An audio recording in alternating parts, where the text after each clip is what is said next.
지난주에 버가모 교회에 대해서 말씀을 드렸는데요. 오늘은 두아디라 교회에 대해서 말씀을 드리겠습니다. 오늘 예수님이 편지하고 계시는 두아디라 지역은요, 소아시아 7교회 중에 제일 작은, 그런 규모가 작은 그런 지역입니다. 그런데 예수님께서는 이 제일 작은 지역에 제일 긴 편지를 하고 계십니다. 무려 12절이나 되는 그런 편지를 하고 계신데요. 두아디라 지역 하면 여러분 생각나는 성경의 인물이 누굽니까? 여러분의 성경 상식을 제가 좀 테스트를 하겠습니다. 두아디라 지역 하면 생각나는 우리 성경의 인물, 힌트는 여자입니다.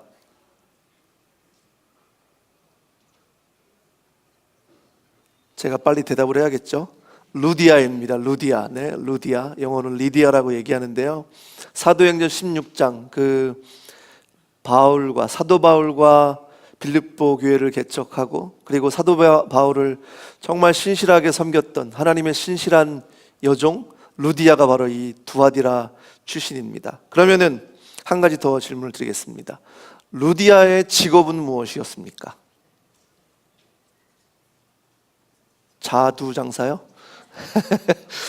자주장사, 그죠? 루디아의 직업은요, 자주장사라고 얘기하는데, 자주장사가 뭐냐면요, 자주색 옷감을 팔고 옷을 만들어서 파는 그런 직업이었습니다. 그런데 그 당시 자주색 옷은요, 로마의 왕족들이나 귀족들만 입는 그런 옷이었습니다. 그러니까 이 루디아가 요즘 으로 얘기하면 패션 업계에 종사하는 그런 사람이었어요. 그죠?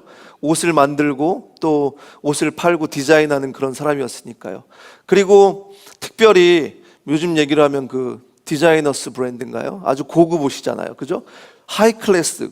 그러니까 뭐 많은 대중을 위한 옷이 아니라 아주 제한되어 있는 그런 고위층들만 상대로 하는 그런 옷을 만드는 그런 사람이 바로 루디아였습니다. 상당히 재력가였죠. 그런 사람이 사도 바울의 사역을 또 서포트하고 그렇게 하나님을 신실하게 섬기는 그런 여종이었습니다. 제가 루디아를 통해서 볼 수 있는 것처럼 두아디라 지역은 굉장히 상업이 발달한 그런 지역이었습니다. 그리고 특별히 의류 산업이 발달해서요, 염색이나 또 옷을 만드는 그런 산업들이 많았고, 거기에 이 루디아처럼 비즈니스 우먼들이 굉장히 많았습니다. 여자분들이 패션 업계에 종사하면서 옷을 만드는 그런 지역이었습니다. 이 두아디라 지역은 다른 소아시아 7지역과 다르게 어떤 신앙의 핍박이 많았던 그런 지역은 아닙니다. 하지만은 굉장히 많은 유혹이 있던 그런 도시였습니다. 상인들이 많이 있고 비즈니스를 하는 사람들이 많았기 때문에, 여러분 학창 시절에 배운 상인 조합 있잖아요. 길드라고 얘기하는데요. 이 두아디라 지역에 길드가 있었습니다. 상인 조합들이 있어서 상인 조합이 어떤 비즈니스의 역할만 하는 것이 아니라 종교적인 역할도, 사실 종교적인 집단의 어떤 형태도 띠고 있었습니다. 그래서 이 사람들이 모이면은 이교도의 어떤 우상 숭배를 하고, 그리고 그 예배 가운데 자신들의 물질적인 번영을 위해서 굉장히 기도하며 예배했던 그런 안 좋은 집단이었어요. 그리고 이 이교도 예배, 이 우상 숭배를 하는 이 길드의 모임 가운데 예배는요, 예배가 끝난 다음에는 항상 거나한 술 파티가 있었어요.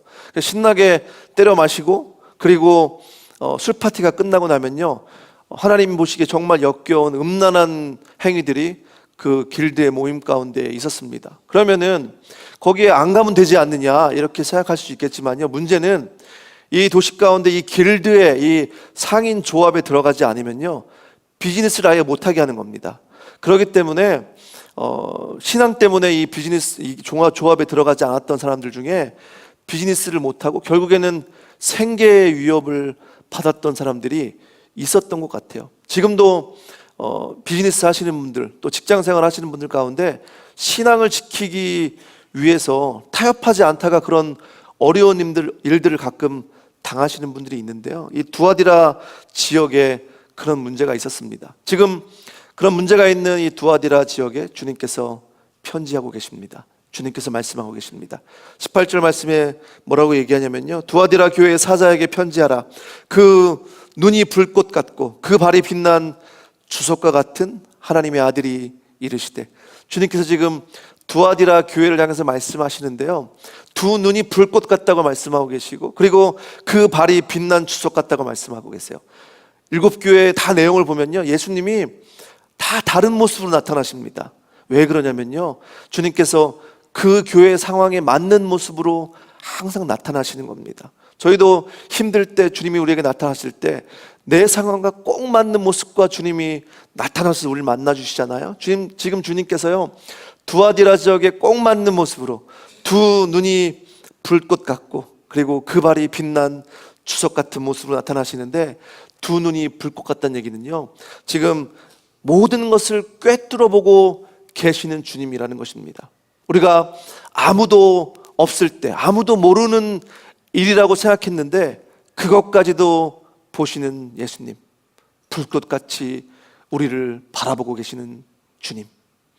윌로우 크릭의 빌 하이베스 목사님이 아무도 보지 않을 때 나는 누구인가, 이런 책을 썼는데요, 우리 주님께서는 아무도 나를 보지 않을 때 나를 꿰뚫어 보시는 그런 주님이십니다.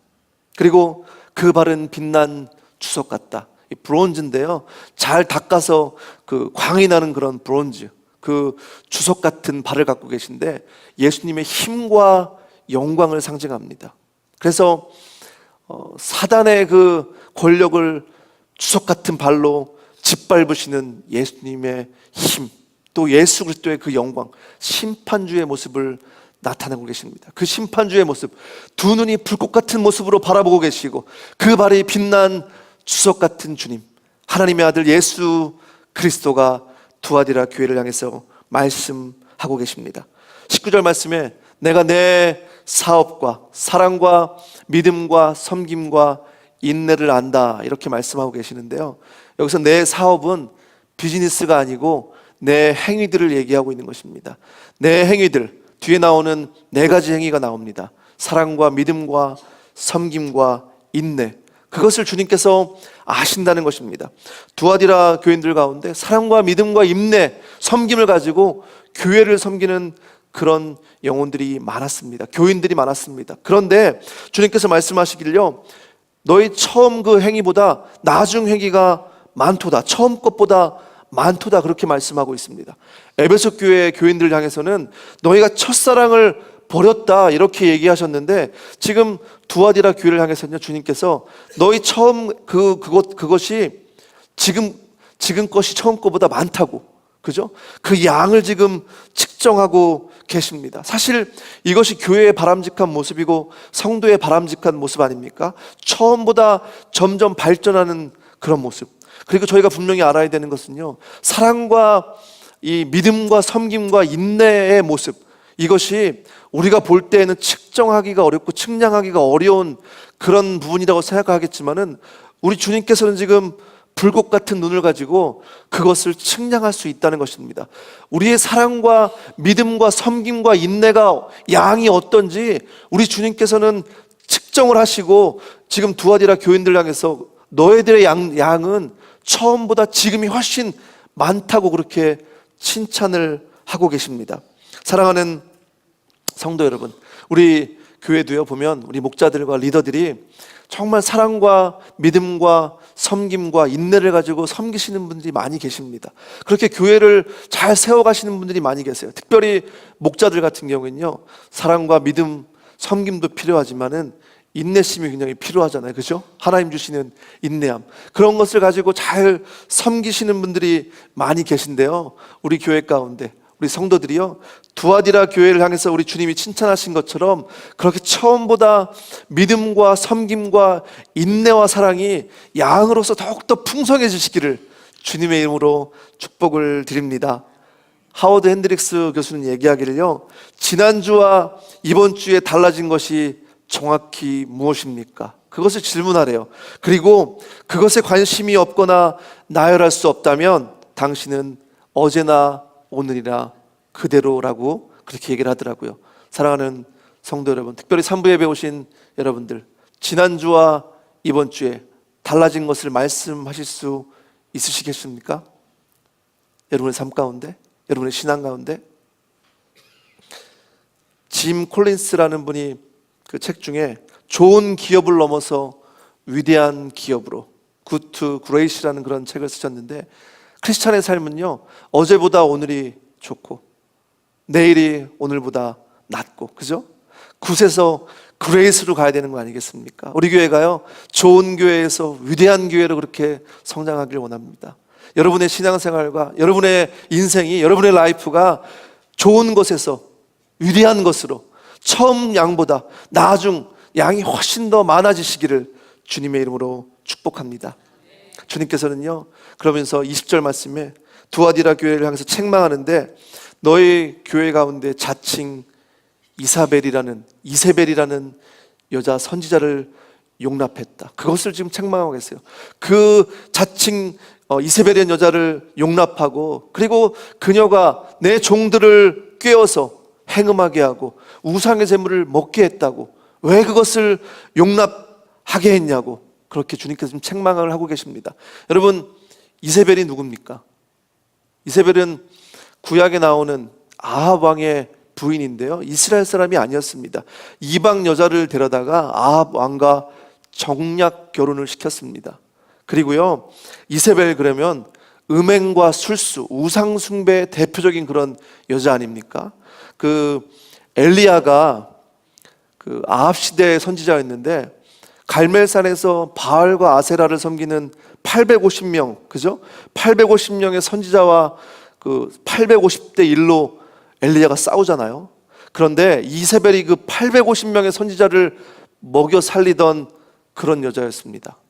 그리고요, 어느 날 아합이 궁의 그 침실에 누워서 끙끙 앓고 우울한 모습을 보면서 이세벨이 도대체 왜 그러는 거냐고, 왕이 왜 그러고 있는 거냐고 그랬더니, 궁 옆에 있는 나봇의 포도를 좀 뺏고 싶은데, 아합은 그래도 하나님을 두려워하고요, 엘리야를 두려워하는 사람이었습니다.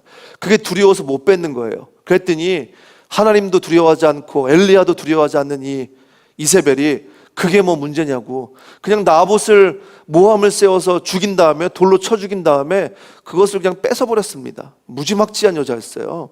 그리고 그 아합이 죽고 나서, 아합이 예후의 손에 죽게 되는데, 예후의 손에 아합이 죽고 나서 이 이세벨을 죽이기 위해서 예후가 궁으로 오는데, 그 소식을 듣고요, 열왕기 9장 30절 말씀에 보시면요, 예후가 이스라엘에 오니 이세벨이 듣고 눈을 그리고 머리를 꾸미고 창에서 바라보다가, 이 보통 여자가 아닙니다. 자기를 죽이러 온다고 하는데요, 눈을 그린대요. 눈 화장을 한다는 얘기잖아요. 그 당시에 뭐 유행하는 눈 화장이 있었던 것 같아요. 눈 화장을 하고 머리를 꾸미고 예후를 맞을 준비를 합니다. 그 예후가 와서 예후의 신하들을 통해서 창밖으로 이세벨을 던져서 머리가 깨져 죽습니다. 그리고 엘리야가 예언한 대로요, 이세벨의 시체는 개들이 와서 뜯어 먹었습니다. 그런 결국은 비참하게 되었는데요, 이런 이세벨, 그런 이세벨 같은 여자가 그 두아디라 교회에 와서 활기를 친다는 것입니다. 성도들을 어지럽히고 이상한 가르침을 주어서 거기에 행음이 있게 하고 우상 숭배하는 모습이 두아디라 교회에 있게 한다는 것입니다. 그리고 오늘 말씀에 보면 자칭 선지자래요. 이게 무슨 얘기입니까? 원래 유명한 사람들, 특별히 뭐 영화배우 이런 사람들은요, 자기를 소개할 때 아주 유명한 영화배우들은 자기가 영화배우라고 소개하지 않습니다. 그냥 이름만 얘기하죠. 근데 그렇게 유명하지 않은 분들 있잖아요. 저희가 잘 모르는 분들은 꼭 앞에다가 제가 영화배우 누굽니다 이렇게 소개를 하시더라고요. 이세벨이 지금 같은 얘기입니다. 사람들이 인정하지 않고 하나님이 인정하지 않는 그런 선지자이기 때문에 자칭 선지자라고 얘기를 하고 있습니다. 이런 가짜 선지자가 두아디라 교회에 와서 그렇게 어지럽히고 그런 가짜를 가르치는데 그 진짜처럼 가르치는 그것에 대해서 주님께서 지금 책망을 하고 계신 것입니다. 그리고 왜 그것을 구별하지 못했느냐? 특별히요, 에베소 교회 같은 경우에는 처음 사랑은 버렸지만 칭찬받은 것이 무엇입니까? 거짓 선지자를 잘 구별했다고 칭찬하셨어요. 그런데 두아디라 교회는 이런 이세벨 같은 사람을 용납하고, 그리고 그 여인이 가르치는 그 가르침을 쫓아서 행음하고 우상 숭배를 그냥 하는 것을 보고 두었다는 것입니다. 요즘 우리 교회 상황을 한번 생각해 보길 원합니다. 우리 교회뿐 아니고요, 많은 교회들 가운데 가짜들이 많이 있습니다. 가짜들이 들어와서요, 그것이 진짜인 것처럼 얘기할 때가 있습니다. 그리고 순진하시고 분별력이 없는 분들이 그거에 홀랑 넘어가시는 분들이 있어요. 그것이 마치 진짜인 것처럼. 교회는요, 그런 가짜들이 들어왔을 때 정신을 바짝 차리고 우리가 그런 미혹하는 영, 현혹하는 영들에 대해서 잔뜩 긴장을 하고 기도하면서 그것을 분별할 필요가 있습니다. 교회의 리더의 역할이 사실은 그런 부분입니다. 교회의 리더들이라면요, 교회를 어지럽히고 교회를 정말 힘들게 하고 유혹하는 그런 영들이 들어오면요, 기도하고 분명하게 분별을 한 다음에 그것들이 못 들어오도록 용납하지 말아야 합니다. 용납하는 순간 교회는 그걸로 인해서 망할 수 있기 때문입니다. 지금 두아디라 교회가 예수님께서 책망을 하시는 이유가 그것입니다. 그것을 용납을 했고, 그리고 그 가르침을 쫓아가는 사람들이 많이 있기 때문에 교회 안에 어지러운 그런 것들이 많이 있다는 것입니다. 교회 안에 리더들이 이런 가짜들을 구별하기 위해서 기도해야 합니다. 우리 교회 리더들이 열심히 그렇게 기도해 주시기 바랍니다. 교회 안에 잘못된 것들이 들어오지 않기 위해서요. 그리고 요즘 이 세상이 얼마나 험합니까? 요즘 뉴스들을 한번 보십시오. 제가 지난주 뉴스들을 이렇게 쭉 보면서도 좀 답답하더라고요. 왜 정말 사람이 할 수 없는 그런 일들이 많이 일어나잖아요. 그죠? 그런 일들에 대해서 처음에는 별거 아니라고 용납했기 때문에, 아주 작은 걸 용납해줬기 때문에 그게 나중엔 걷잡을 수 없는 그런 상황들이 된 것입니다. 우리가 이 세상에 정말 복잡한 그런 일들이 많이 있고요, 가짜들이 판을 치는 그런 세상에, 그리고 우리를 유혹하고 현혹하고 또 미혹하는 그런 세상 가운데 우리가 살고 있다는 것입니다. 우리 교회가 정신을 바짝 차리고요, 이 유혹하는 미혹하는 세상 가운데, 이 이세벨 같은 그런 유혹이 있는 세상 가운데 소금과 빛의 역할을 감당하고 또 그것을 잘 구별할 수 있는 우리 교회가 되어야 된다는 것입니다. 아합의 그 부인을 볼 때요, 교회 안에 여성분들의 역할이 굉장히 중요한 것을 우리가 알 수 있습니다. 지금도 보면요, 남성들보다 교회는 항상 여성분들 숫자가 많거든요. 그렇기 때문에 여성분들이 영적인 중심이나 믿음의 어떤 중심을 잡지 않으면 교회는 흔들릴 수 있습니다. 그리고 교회가 어려울 수 있어요. 그리고 가정 안에서도 보면요, 아내들의 역할이 굉장히 중요합니다. 이 아합도 보면요, 부인을 잘 만났으면, 이세벨 같은 부인을 안 만났으면요, 그 인생이 괜찮을 수도 있습니다. 근데 지금 이세벨 같은 부인을 잘못 만나니까요, 다 결정하는 것이 하나님이 원하시지 않는 것들을 결정하게 되는 겁니다. 오늘 이 자리에 계신 우리 아내분들은 여러분의 그 가슴에 손을 좀 얹고, 나 때문에 남편 신앙 말아먹을 수 있다, 한번 얘기해 보십시오. 정말입니다. 아내들의 이 신앙, 여성분들의 신앙이 굉장히 중요합니다. 그리고 어머니들의, 여성들의 신앙을 통해서 자녀들에게 그 신앙이 흘러가는 것 아니겠습니까? 21절 말씀에 보면요, 두아디라 교회에 그런 문제, 여러 가지 복잡한 문제들이 있었음에도 불구하고 주님께서는 회개의 기회를 주셨습니다. 회개하라고 말씀하고 계세요. 내가 그에게 회개할 기회를 주었을 때, 우리 주님 좋으신 분이십니다. 문제가 있고요, 어려움이 있고 죄가 있는 곳에 바로 심판하지 않으시고 회개할 기회를 주십니다. 그런데 자기의 음행을 회개하고자 하지 아니하는도다. 사람들이 강팍해서 예수님이 회개할 기회를 주심에도 불구하고 회개하지 않는다는 것입니다. 돌이키지 않는다는 것입니다. 여러분, 이 시대에 회개의 메시지가 얼마나 많이 있습니까? 이 시대의 교회를 향해서, 성도들을 향해서, 사람들을 향해서 회개의 메시지가 얼마나 많이 있습니까? 그런데 사람들이 회개합니까? 사람들은 돌이키려고 하지 않습니다. 계속해서 망하는 길로 가고 있습니다. 노아의 시대를 생각해 보십시오. 노아의 시대에 회개하고 방주에 올라타라고 얘기했는데요, 방주가 있는데도, 문이 열려있는데도 불구하고 문이 닫힐 때까지 저 양반 정신 나갔구만, 그러고 회개하지 않았습니다. 소돔과 고모라 때는 어떻습니까? 소돔과 고모라 망한다고, 그리고 특별히 롯의 사위들에게 이성이 망하니까 이성을 피해라 얘기했지만 이 양반이 정신이 나간 양반이구나, 그죠? 믿지 않았습니다. 그리고 소돔과 고모라와 함께 망하는 인생이 되었습니다. 죄에 빠지면 빠질수록요, 음행에 빠지면 빠질수록 거기에서 빠져나올 수가 없는 것입니다. 계속해서 망하는 길로 가게 돼 있는 거예요. 이세벨 한번 볼까요? 이세벨은요, 엘리야가 그 바알과 아세라를 섬기는 850명의 선지자들을 다 죽이지 않았습니까?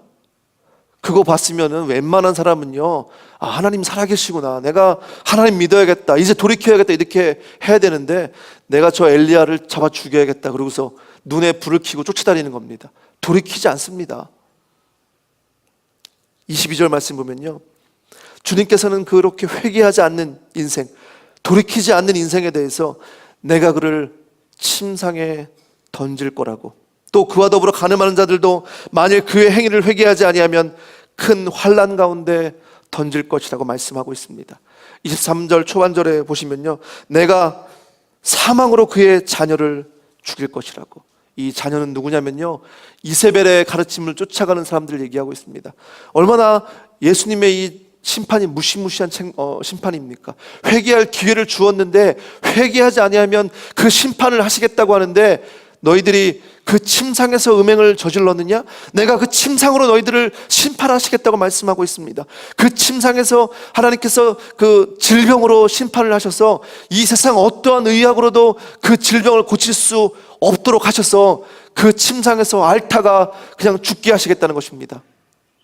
얼마나 무서운 주님의 심판이십니까? 23절 후반절에 보시면요, 주님께서는 모든 교회가 나는 사람의 뜻과 마음을 살피는 자인 줄 알지라. 모든 교회가 예수 그리스도는 사람의 뜻과 마음을 살피는 자라는 것을 알라고 말씀하고 있습니다. 18절 말씀에 그의 눈은 불꽃 같다고 말씀드렸습니다. 그의 눈은 불꽃 같아서 모든 것을 꿰뚫어 보신다고 말씀하셨는데, 이 말씀 아닙니까? 모든 교회를 주님께서는 살피시고 그 마음과 생각까지 아신다고 말씀하고 있습니다. 그리고 그 마음을 살피시고 그 행위대로 갚으시겠다는 것입니다. 불꽃 같은 눈으로 살피시고 주님께서는 그 교회가 한 행위대로 그렇게 갚으시겠다고 주님께서는 말씀하고 있습니다. 사랑하는 성도 여러분, 우리는 이 말씀을 분명히 깨달아야 합니다. 주님께서는요, 불꽃 같은 눈으로 교회와 성도들이 하는 모든 것을, 마음과 생각을 그렇게 꿰뚫어 보고 계시면서 그 행위를 회개하지 아니하면 그 행위대로 갚으시겠다고 그렇게 말씀하고 계십니다. 주님께서는요, 우리가 회개하기를 원하십니다. 우리가 돌이키기를 원하십니다. 돌이킬 기회를 주실 때, 회개할 기회를 주실 때 돌이켜야 합니다. 우리 주님은요, 집 나간 자식이 언제 돌아올까 그렇게 안타깝게 기다리는 부모의 심정을 가지고 죄 지은 백성들, 죄 지은 교회가 언제쯤 돌아올까 그렇게 기다리고 계십니다. 회개할 기회를 주고 계세요. 그런데 그 기회는요, 그 기회가 끝날 때가 온다는 것입니다. 기회가 계속 있는 것이 아닙니다. 여러분, 노아의 방주가 그 문이 열려 있을 때가 있었고요, 그 문이 닫힐 때가 있었습니다. 그 문이 닫히고 나서는요, 열 사람이 없습니다. 회개할 기회가 지나고 난 다음엔 회개하고 싶어도 주님께서 기회를 주시지 않습니다. 회개의 기회가 끝나고 나면 그때는 심판의 때가 시작된 것이기 때문입니다. 그때는 너무 늦는다는 것입니다. 예수님께서 24절 말씀에 두아디라 교회 안에 이세벨의 교훈을 쫓지 않은 사람들이 있다고 말씀하고 있습니다. 그렇게 이세벨의 가르침을 쫓아서 그렇게 회개하지 않는 그런 무리들도 있었지만은, 그 교회 가운데 이세벨의 교훈을 쫓지 않고 사단의 깊은 것을 알지 않는, 소위 예수 그리스도만 믿고 세상과 타협하지 않는 그런 믿음의 사람들이 그 안에 있었는데, 그 사람들을 향해서 주님께서 뭐라고 말씀하시냐면, 내가 올 때까지 그것을 붙잡고 있어라. 내가 올 때까지 그것을 끝까지 붙잡으라고 주님께서 말씀하고 있습니다. 엘리야가 이세벨이 자신을 죽인다고 그렇게 하나님의 선지자를 다 죽인 다음에 살아남은 그 엘리야까지 내가 죽여야겠다고 이세벨이 그렇게 엘리야를 찾아다닐 때, 엘리야가 하나님, 이 세상에 하나님을 섬기는 선지자가 다 죽었습니다. 이제 나만 혼자 남았습니다. 저도 이제 죽여주십시오. 이렇게 얘기할 때요, 주님께서 뭐라고 말씀하셨습니까? 하나님께서 말씀하시기를, 아니다, 내가 바알에게 무릎 꿇지 않은 7천을 남겨두었다고 이렇게 에게 말씀하신 것처럼 지금 두아디라 교회도요, 지금 이세벨의 그 가르침을 쫓지 않는 그런 성도들이, 남은 자들이 남아있는 것입니다. 그리고 그 남은 자들에 대해 향해서 끝까지 너희들이 붙잡고 있는 그 믿음을 붙잡으라고 말씀하고 있습니다. 그리고 그렇게 믿음을 붙잡고 남은 자들, 이기는 자들에겐 주님께서 무엇을 주신다고요? 만국을 다스리시는 권세를 주신다는 것입니다. 그런데 그 권세는 철장을 가지고, 쇠 몽둥이를 가지고 질그릇을 깨뜨리는 것처럼 그런 모습으로 그렇게 다스리게 하신다는 것입니다. 예수 그리스도의 강력한 권세, 그 권세를 이기는 자들에게, 끝까지 남은 자들에게 그 권세를 나눠주시고 예수님과 함께 왕노릇하는 그런 날이 온다는 것입니다. 그리고 이기는 자들에게 무엇을 주신다고요? 새벽별을 주신다는 것입니다. 새벽별은 예수 그리스도이십니다. 영원히 사라지지 않는 그 빛, 예수 그리스도, 모닝스타, 그 예수 자신을 우리에게 상급으로 주시겠다고 하시는 것입니다. 이기는 자들, 믿음으로 끝까지 남는 자들, 남은 자들을 그렇게 주님께서 예수 그리스도, 그분이 자신이 상급이 되어주시겠다고 그렇게 말씀하고 계신 것입니다.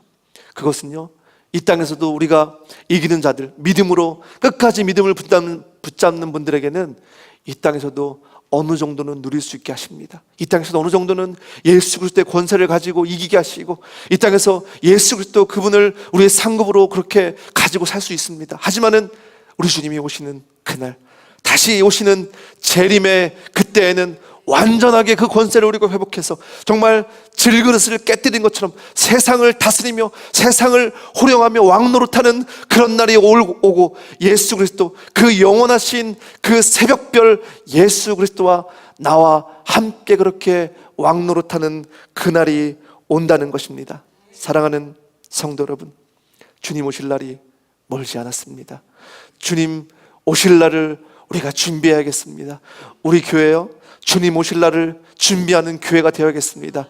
오늘 이 자리에 나오신 사랑하는 성도님들, 주님 오실 날을 준비하시는 성도님들 되시고, 또 특별히 주님께서 오늘 말씀하신 대로 두아디라 교회를 향해서 끝까지 붙잡으라고 말씀하시는 그 약속의 말씀을 붙잡고 믿음으로 이기고, 우리가 예수 그리스도만 붙잡고 나아갈 때 주님께서 약속하신 만국을 다스리시는 그 권세와 예수 그리스도 자신, 그 새벽벌을 여러분이 상급으로 받으시는 우리 교회와 우리 성도님들 되시기를 주님의 이름으로 축복합니다.